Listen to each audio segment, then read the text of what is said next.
एक बार अकबर बादशाह काफ़ी बीमार हो गए तो उन्होंने अपने दरबार के सभी विदुषियों को बुलाकर कहा, हिंदू, मुसलमान, सिख, ईसाई, कि अपने अपने ग्रंथों में से कुछ ऐसी बात निकाल के लाओ जब मैं आखिरी सांस लूं तो उसको बोल के आराम से स्वर्ग के दरवाजे पे जा खड़ा हूँ।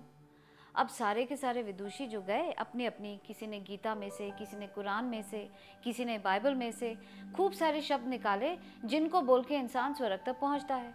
दूसरे दिन सुबह जब वो दरबार में आए तो एक छोटी छोटी बुकलेट, छोटी सी किताब लेके आए। तो अकबर बादशाह को बहुत गुस्सा आया। उसने कहा, क्या मैं पूरी किताब पढ़ूंगा आखिरी वक्त में? तो इतना टाइम भी नहीं होता एक सांस लेने में।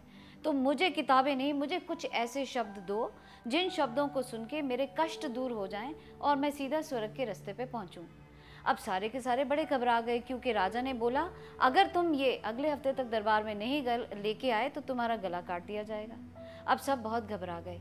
इतने बड़े ग्रंथ को कुछ शब्दों में लाके जिससे कष्ट दूर हो जाए बड़ा मुश्किल काम था।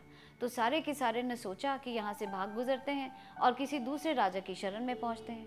तो जब वो जंगल से गुजर रहे थे तो एक साधु महाराज एक बरगद के पेड़ के नीचे बैठ के मेडिटेशन कर रहे थे।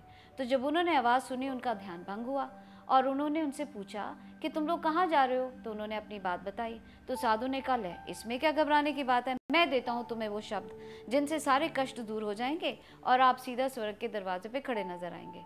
और वो शब्द लेके वो दूसरे दिन सारे के सारे विदुषी जब राजा के दरबार में कहे तो राजा ने कहा, हाँ बताओ क्या वो शब्द हैं जिनको सुन के मेरे सारे कष्ट दूर हो जाएं? तो सबके सब इकट्ठे खड़े होके बोले, अंग्रेजी में मैं आपसे बोलती हूँ, दिस टू शैल पास, जिसे हिंदी में हम कहते हैं ये भी गुजर जाएगी। जिंदगी एक व्हील की तरह है, एक पहिए की तरह है।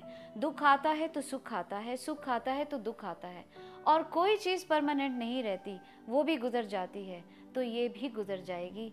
दुखों से निकलने का ये बहुत आसान तरीका है।